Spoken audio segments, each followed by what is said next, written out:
같이 사도신경으로 우리의 신앙을 하나님께 고백하겠습니다.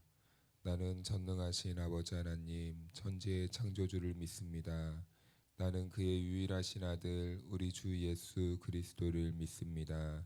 그는 성령으로 잉태되어 동정녀 마리아에게서 나시고 본디오 빌라도에게 고난을 받아 십자가에 못 박혀 죽으시고 장사된 지 사흘 만에 죽은 자 가운데서 다시 살아나셨으며 하늘에 오르시어 전능하신 아버지 하나님 우편에 앉아 계시다가 거기로부터 살아있는 자와 죽은 자를 심판하러 오십니다. 나는 성령을 믿으며 거룩한 공교회와 성도의 교제와 죄를 용서받는 것과 몸의 부활과 영생을 믿습니다. 아멘. 찬송가 151장 만왕의 왕 내 주께서 다 같이 찬송하시겠습니다.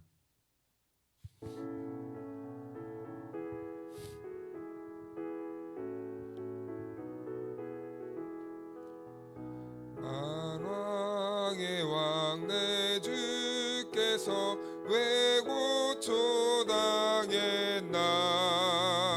이 벌레 같은 날 위에 그 보혈을 흘렸네.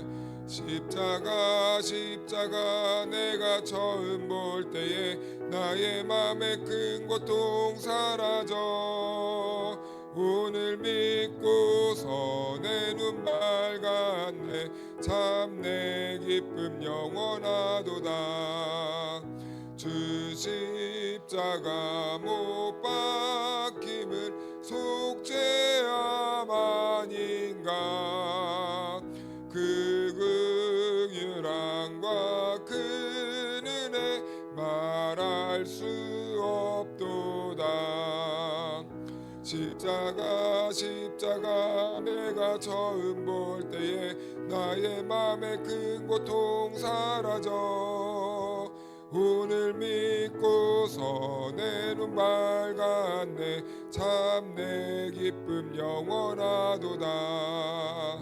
늘으로도 그 큰 은혜 다 갚을 수 없네. 나 주님께 못 맞춰서 주의 이름 쓰리. 십자가 내가 처음 볼 때에 나의 맘에 큰 고통 사라져 오늘 믿고서 내 눈 밝았네. 참 내 기쁨 영원하도다. 오늘 우리에게 주신 하나님의 말씀은 고린도전서 1장 18절에서 25절 말씀까지입니다. 십자가의 도가 멸망하는 자들에게는 미련한 것이요 구원을 받은 우리에게는 하나님의 능력이라.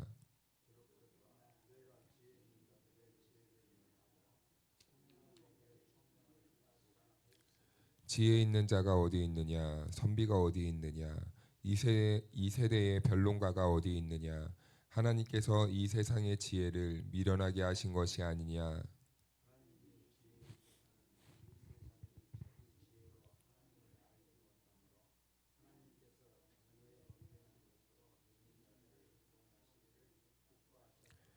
유대인은 표적을 구하고 헬라인은 지혜를 찾으나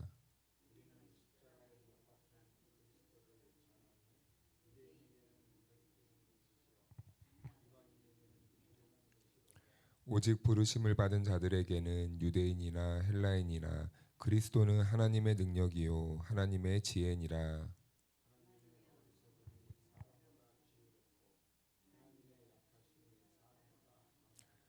아멘. 할렐루야. 네, 하나님의 은혜와 평강이 우리 모두에게 함께하기를 주님의 이름으로 축원하고 축복합니다. 우리가 어제는 하나님의 교회가 왜 흔들렸는지 여기에 대해서 잠시 살펴보았습니다. 그런데 그 이유는 어려움과 같았지만 매우 단순했습니다. 십자가 복음을 잃어버렸기 때문에 교회는 서로 다투고 분쟁이 일어나고 그렇게 어려움을 겪었습니다. 십자가를 중심에 두지 않자 고린도 교회에 나타난 현상은 서로가 자랑하기만을 바빴습니다. 그리고 말을 자랑했습니다. 사람을 자랑했고 은사를 자랑하면서 교회는 서로 교만하여져서 섬기지 못하고 자랑하다가 다투고 편이 갈라지고 그렇게 교회가 허물어지기 직전이었습니다. 그래서 바울은 그 대안을 제시하는 것이죠. 하나님께서 너희가 그 십자가를 제대로 알아야 된다라는 것을 말씀해 주십니다. 그렇다면 왜 바울은 십자가라는 방식으로 고린도 교회를 설득하려고 했을까요? 오늘 본문에는 그 바울이 십자가를 꺼내든 이유에 대해서 이렇게 나타납니다. 바울은 오늘 본문 말씀에서 십자가가 무엇인가라고 정의할 때 이렇게 한마디로 정의할 수 있겠는데요.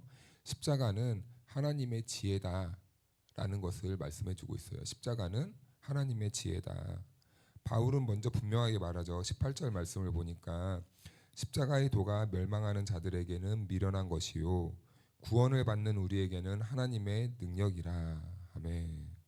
십자가는 처음부터 세상 사람들에게 설득력 있는 방식은 아닙니다. 왜냐하면 로마 시대의 십자가는 매우 비상식적인 그리고 형벌 이상의 그 의미였습니다. 십자가 형벌은 입에 올리기조차도 불편한 단어였습니다. 그리고 로마인들은 아무리 큰 죄를 지어도 십자가에서는 사형을 당하지 않습니다. 그러니까 이 십자가 형벌이라는 것은 로마인들의 상식에서도 굉장히 수치스러운 일이고 그리고 매우 불편한 것이었습니다. 그런데 하나님은 바로 그 십자가에 메시아라고 불리는 예수를 매다셨다는 것이죠. 그러니 이렇게 이 십자가에 죽은 메시아 불편한 것이죠. 로마인들의 상식에서는. 이것이 세상 눈에는 이해할 수 없는 방식이라는 거예요. 그러니까 아무리 전도를 해도 사람들이 믿지 않는 겁니다. 아무리 전도를 해도 로마 같은 사람들, 로마 그 제국에 사는 사람들은 그 사실을 복음을 받아들일 수 없는 거예요. 그래서 오늘 본문 말씀에도 보니까 이렇게 말씀하네요. 십자가를 미련한 것이라고 이렇게 말을 합니다. 이 말은 십자가를 폄하하려고 하는 말이 아니라 그 시대의 사람들이 십자가를 이렇게 생각했다는 겁니다. 십자가는 미련한 것이야. 그걸 왜 믿어? 왜 그런 예수를 믿어? 한마디로 왜 그런 복음을 믿어야 돼? 라고 이렇게 말을 하는 것이죠. 바울은 이 십자가의 방식이 그런데 의도된 하나님의 방식이라고 말하는데요. 우리 19절 말씀을 같이 한번 읽어볼까요? 시작. 기록된 바 내가 지혜 있는 자들의 지혜를 멸하고 총명한 자들의 총명을 폐하리라 하였으니. 아멘. 네, 하나님께서는 내가 이 십자가로 지혜 있는 자들의 지혜를 멸하고 총명한 자들의 총명을 폐하러 왔다라고 이렇게 말씀하는 것이죠. 그러니까 한마디로 세상의 지식을 내가 뒤집으려고 이 십자가라는 방법을 택했다라는 거예요. 여기에서 지혜라는 말이 나오잖아요. 이 말은요, 헬라 사람들이 말하는 지혜입니다. 뭐 철학적 사고라든지 뭐 논리적 그리고 사유 이런 사고하는 힘을 말합니다. 이 지성을 말하는 것이죠. 왜냐하면 이 고린도 지역 사람들의 특징은 이 새로운 지식을 항상 배우는데 일가견이 있었어요.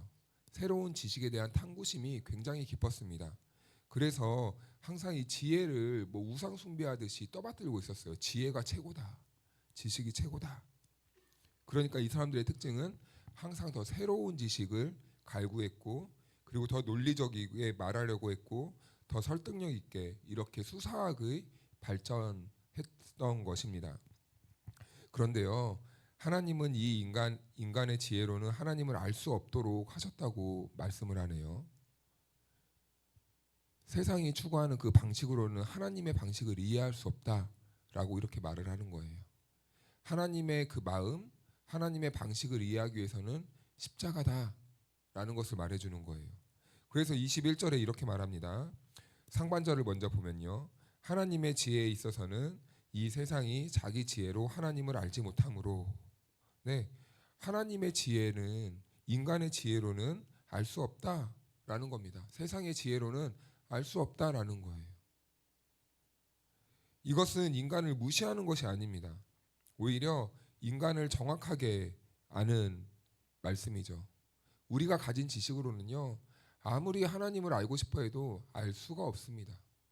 그러다가 인류가 여기까지 온 거 아닙니까?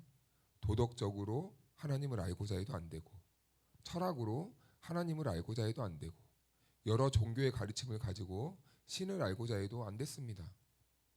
인간은요, 항상 헛우물만 파왔어요. 왜냐하면 자기 지혜로 내가 하나님을 깨달을 수 있다는 이 교만함 때문이었죠. 그래서요, 하나님은 전혀 다른 길을 인간에게 제시하는 겁니다. 그것이 바로 십자가라는 거예요. 바울은 하나님의 선택을 이렇게 말합니다. 21절 하반절을 보면요, 하나님께서 전도에 미련한 것으로 믿는 자들을 구원하시기를 기뻐하셨도다. 하나님은 세상의 지혜로가 아니라 세상이 미련하다고 생각되는 것을 전도함으로써 믿는 자들을 구원하신다라는 거예요. 세상의 지혜로 사람들을 깨닫게 하는 게 아니라 전도에 미련한 것으로.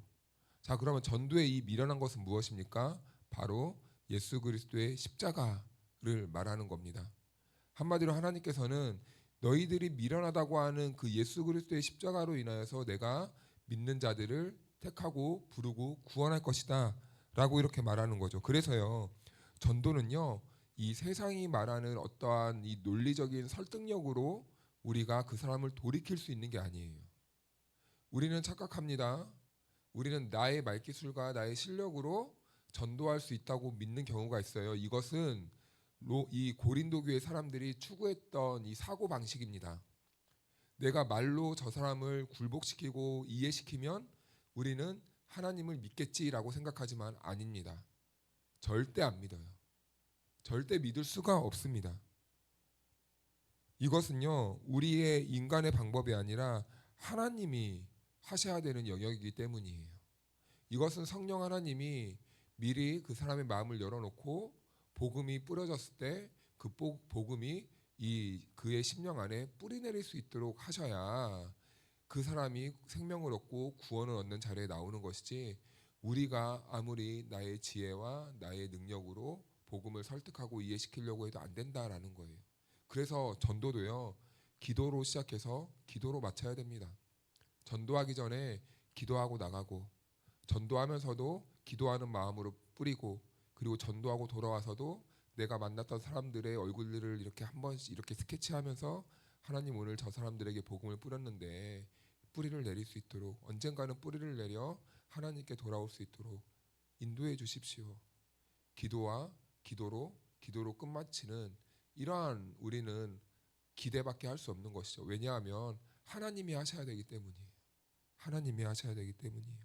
그러니까 우리는 다만 우리가 있는 자리에서 복음을 붙잡고 앞으로 나아갈 뿐입니다. 누구를 믿고요? 하나님을 믿음으로요. 하나님을 믿음으로. 우린 그렇게 도구로 쓰임 받으면 되는 거예요. 우리는 말도 부족하고 설명도 부족하고 준비도 완벽하지 않습니다.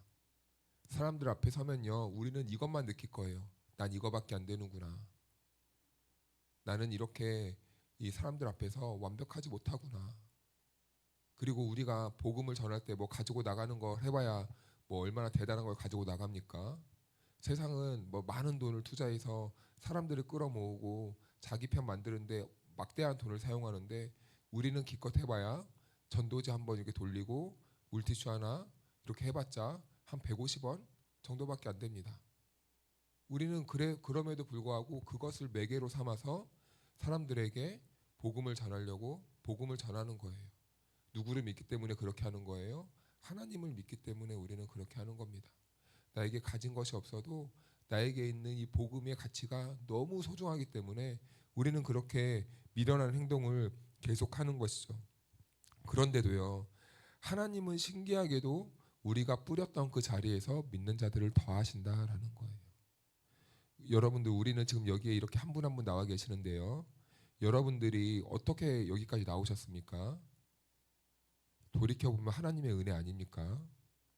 하나님의 인도하심과 역사하심이 아니하였다면 우리는 여기에 있을 수가 없습니다. 이렇듯이 하나님은 우리를 여기까지 인도하시듯이 우리가 복음을 하나하나 뿌리다 보면은 우리와 같이 하나님께서 역사하셔서 믿는 자들이 한 군데 한 군데 채워진다는 겁니다. 이것은 꼭 우리의 교회만이 아니라 그 사람들의 있는 자리에서 하나님이 보내실 만한 데를 택해서 보내시는 것이죠. 그래서 이 구원은요, 사람의 주권이 아니라 하나님의 영역이고 하나님의 주권이라는 사실을 우리는 믿어 의심치 않아야 됩니다. 구약에 보면 요나가 있습니다. 그는 하나님이 가라는 니느웨를 가기 싫었어요. 그런데 그는요, 처음에 다시스로 가려고 합니다. 풍랑을 만나죠. 고레벳 속에 들어갑니다. 하나님은 이 고레벳 속에 요나를 담아서 안전하게 니느웨까지 보내버려요. 자기 힘으로 갈 때는 풍랑을 만났는데 하나님은 안전하게도 이 니느웨로 보내버리네요. 그런데 거기서 요나는 우리가 기대할 때는 여러분 하나님을 믿으십시오 외쳐야만 합니다. 그런데 그는 그래도 싫었어요. 하나님이 보낸 자리에서도 싫었습니다. 그러니까 우물쭈물하고 그냥 건성건성 하나님 안 믿으면 여러분 심판받습니다. 대충대충 복음을 전합니다. 그런데 놀라운 일이 벌어지죠.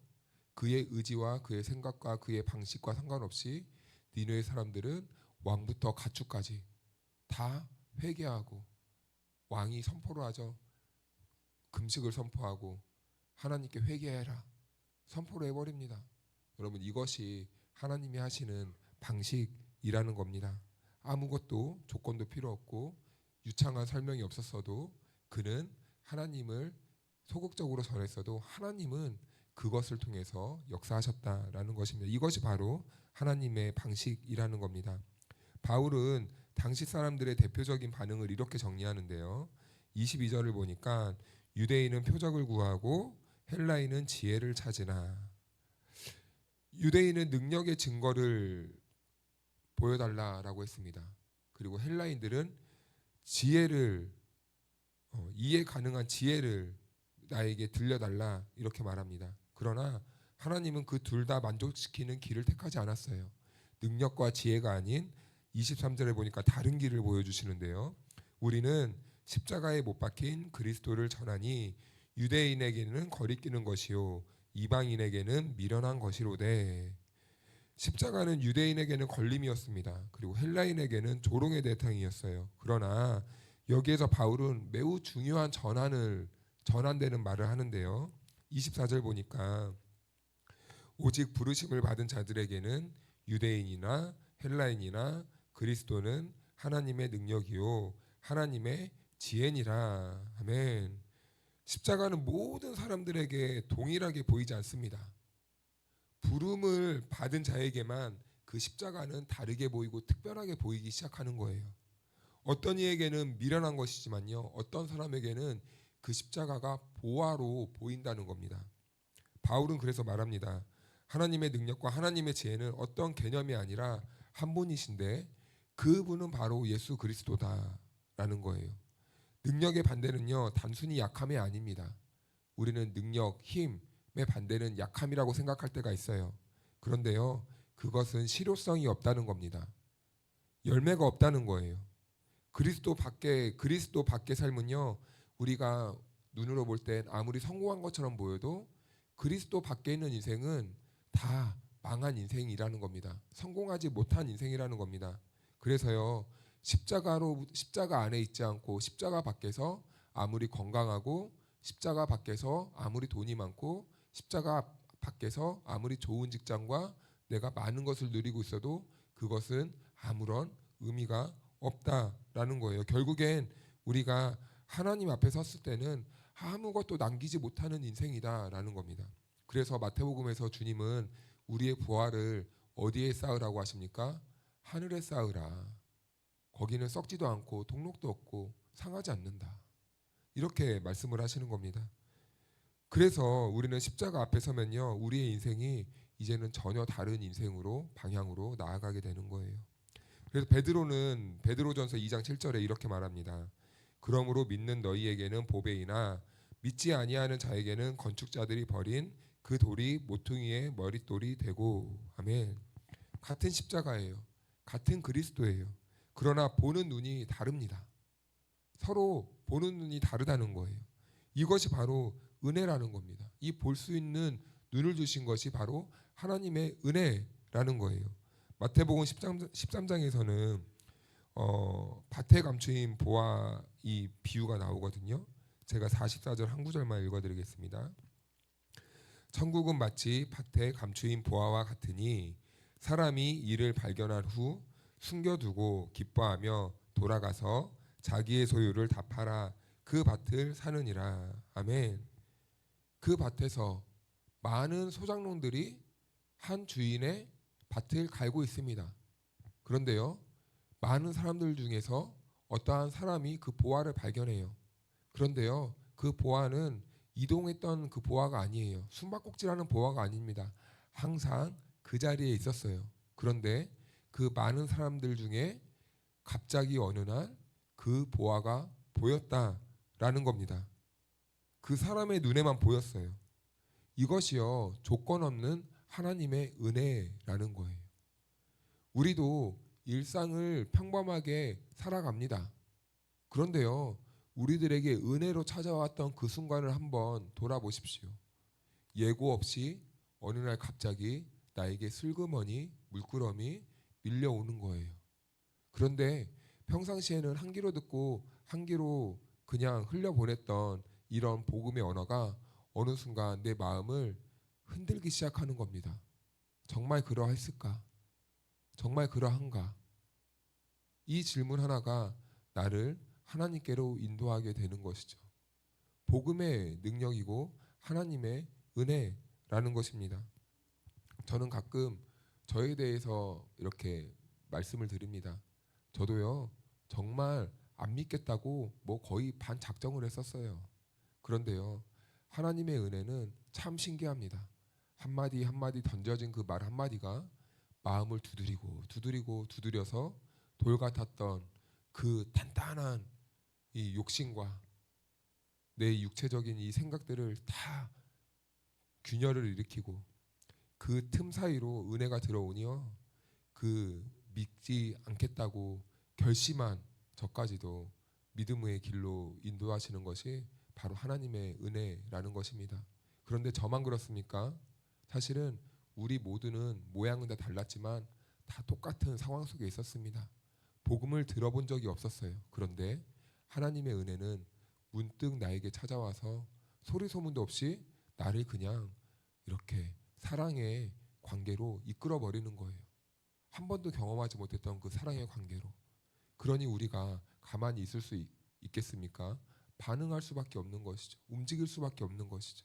주님 앞에 나아갈 수밖에 없는 것이죠. 바울이 고린도 교회에 말하고 싶었던 핵심은 이거예요. 십자가는 미련한 방식이지만 하나님께서 기뻐하시는 유일한 구원의 길이라는 겁니다. 왜 그렇습니까? 자기 아들, 자기가 가장 아끼는 예수 그리스도, 그 예수 그리스도를 우리에게 던져주셔 버렸기 때문입니다. 그래서요, 이 방식이 하나님이 가장 기뻐하시는 방식이에요. 우리를 향한 하나님의 사랑을 가장 잘 나타내 준 방식입니다. 그런데 고린도 교회 사람들은 왜 우리를 사랑하는데 자기 아들을 죽여? 이해하지 못하는 유대인들은 아니 왜 저주받은 십자가에 자기 아들을 매달아? 왜 저런 사형 형틀에 자기 아들을 죽여서 왜 하나님은 우리를 사랑한다고 하는 거야? 믿지 못하는 겁니다. 그런데 하나님은 그것이 가장 자기가 기뻐하는 방식이었고 우리를 구원의 길로 인도하는 모양이었다라는 거예요. 인간의 지혜를 포기하는 순간 우리는 그래서 하나님의 지혜가 보이기 시작하는 겁니다. 교회의 어려움도 마찬가지죠. 인간의 지혜를 내려놓는 순간 하나님께서 택하신 길, 방법이 보이는 겁니다. 우리의 인생도 마찬가지입니다. 나의 지혜, 나의 능력, 나의 힘을 내려놓는 순간 하나님의 은혜를 붙잡게 되는 거예요. 새로운 길이 보이는 거예요. 십자가 안에서 우리가 가야 될 길이 보이는 거예요. 십자가 안에서 정말 능력이 무엇인지를 깨닫게 되는 겁니다. 비로소 그때 우리는 주 안에서 우리가 가야 될 길을 갈 수 있게 되는 것이죠. 그래서 사람을 자랑하던 자리에서 내려와서 십자가를 바라볼 때 우리는 비로소 겸손해지고 하나님 안에서의 방법을 발견하게 되는 것입니다. 사랑하는 여러분, 오늘 하루도 우리 주님께서는 또 우리들에게 하루를 허락해 주셨습니다. 이 하루는 그냥 나에게 공짜로 주어진 것 같으나 하나님의 은혜예요. 저는 확신합니다. 우리가 잠이 들고 눈을 뜨는 이 순간은요, 하나님이 아직 우리들에게 살아야 된 이유와 사명과 우리들에게 맡겨주신 하나님이 이루고자 하는 뜻이 분명히 있기 때문에 오늘 이 새벽에도 우리가 눈을 뜰 수 있었어요. 이것도 우리는 하나님이 우리에게 주신 은혜 안에서 많이 누릴 수 있는 특권이고 소중한 하루에 대한 개념입니다. 그러므로 오늘 하루도 십자가를 붙잡고 주님의 은혜만이 나를 살렸다는 그 은혜를 기억하시면서 우리가 어디에 있든지 주님만 바라보고 주님만 의지하면서 오늘도 십자가만 자랑하며 살아가는 저와 여러분들의 삶이 되기를 주님의 이름으로 축복합니다. 기도하겠습니다. 하나님, 오늘 이 새벽도 우리를 십자가의 도 앞으로 부르셔서 감사합니다. 세상의 기준으로는 이해되지 않는 그 길을 주님께서 구원의 길로 열어두셨음을 조용히 믿게 하시니 너무나 감사합니다.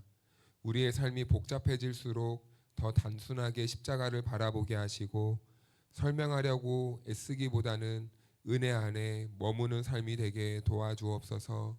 말의 지혜가 아니라 주님이 이루신 구원을 신뢰하면서 오늘 하루도 십자가가 우리의 중심이 되게 인도하여 주옵소서. 이 자리에 나온 모든 성도들의 걸음을 붙드셔서 각자의 삶의 자리에서 십자가가 보배로 빛나는 복된 하루가 되게 도와주옵소서. 예수님의 이름으로 기도하옵나이다. 아멘.